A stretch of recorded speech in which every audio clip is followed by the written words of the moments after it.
15 দিনের মাথায় উৎখাত করব, এই শব্দটা বললে আমরা দুঃখ পাবো।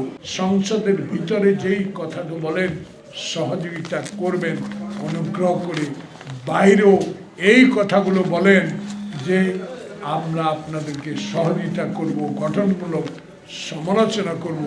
আবার বাইরে বলেন 15 দিনও সরকারে থাকতে পারবেন না।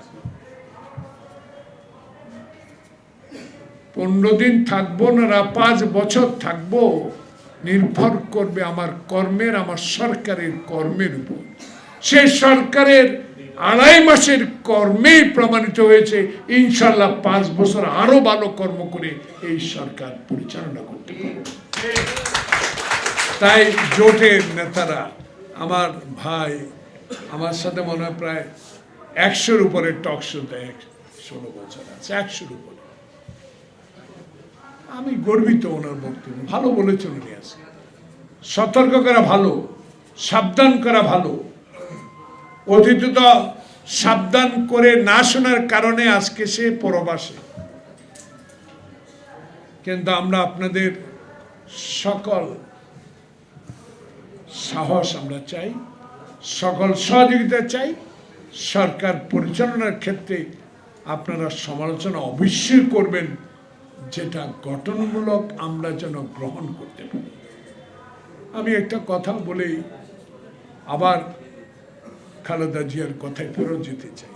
যেই নেত্রী, যেই মহিলাটি দেশ ছেড়ে যাননি, অসুস্থ অবস্থায় জেল কেটেছে, সেই নেত্রীকে আপনারা যে সম্মানে ভূষিত করেছেন, তার জানা যায় যে কোটি মানুষের, লক্ষ মানুষের উপস্থিতি, এটাই প্রমাণ করে তার সন্তান এই দৃশ্য দেখার পর কোনোদিন এই চেয়ারকে অবমূল্যায়ন করবে না। এই সরকার যাতে গণতন্ত্র, মানুষের সেবা, জীবন উৎসর্গ করতে পারে, সেই বিশ্বাসটা আপনাদের রাখা আমি মনে করি উচিত। একটা কয়েন যদি 1 টাকার নিচে পড়ে অনেক আওয়াজ হয়, কিন্তু 1000 টাকার নোট পড়ে গেলে বাতাসে উড়ে যায়, আওয়াজ করে না। এটা আওয়াজের সরকার নয়, এই সরকার মানুষের সেবার সরকার। এই সরকার ফ্যাসিস্টের অত্যাচার, অবিচারের সেই সরকার। এই অবিচার, অত্যাচার, মামলা হামলা, গুমের পর এই সরকার আপনাদের সহযোগিতায় এই দেশে সরকার গঠন করেছে। 31 দফায় তার প্রমাণ। ইতিমধ্যে আমরা কাজ শুরু করেছি, ইনশাল্লাহ আপনাদের সহযোগিতায় আরো হাত আমরা প্রসারিত করব।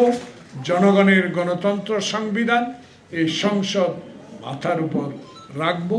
তাই আমি আবারও বলি, সংসদের ভিতরে যেই কথাটা বলেন সহযোগিতা করবেন অনুগ্রহ করে, বাইরেও এই কথাগুলো বলেন যে আমরা আপনাদেরকে সহযোগিতা করব, গঠনমূলক সমালোচনা করব, 15 দিনের মাথায় উৎখাত করব, এই শব্দটা বললে আমরা দুঃখ পাবো। কারণ এখনো সময় হয় নাই আমাদের বিরুদ্ধে এই সকল কথা বলার। মহান মে দিবসে যারা আত্মহত্যা দিয়ে এই শ্রমিক দিবস আজকে আমার আন্তর্জাতিক হিসাবে পরিচিতি লাভ করেছে, তাদের প্রতি সম্মান প্রদর্শন করে সমমনা জোটের সাদাত, স্পেশালি আমার খুবই কাছের লোক এবং সাইফুল হক ভাই আসছেন কষ্ট করে। আপনার সবাইকে আল্লাহ আমাদের জন্য দোয়া করবেন, তারেক রহমানের জন্য দোয়া করবেন, খালেদা জিয়ার জন্য, শহীদ জিয়ার জন্য দোয়া করবেন। আমরা যেন গণতন্ত্রকে বুকে ধারণ করে এই সরকার, আমার নেতা তারেক রহমান পরিচালনা করতে পারে, সেই সহযোগিতা চেয়ে সবাইকে আল্লাহ পাকের কাছে আপনাদের সুস্বাস্থ্য কামনা করে তারেক জিয়ার সুস্বাস্থ্য কামনা আমার বক্তব্য শেষ করছি। আল্লাহ হাফেজ। সমমনা জোট জিন্দাবাদ, বাংলাদেশ জিন্দাবাদ, শ্রমিক দিবস জিন্দাবাদ।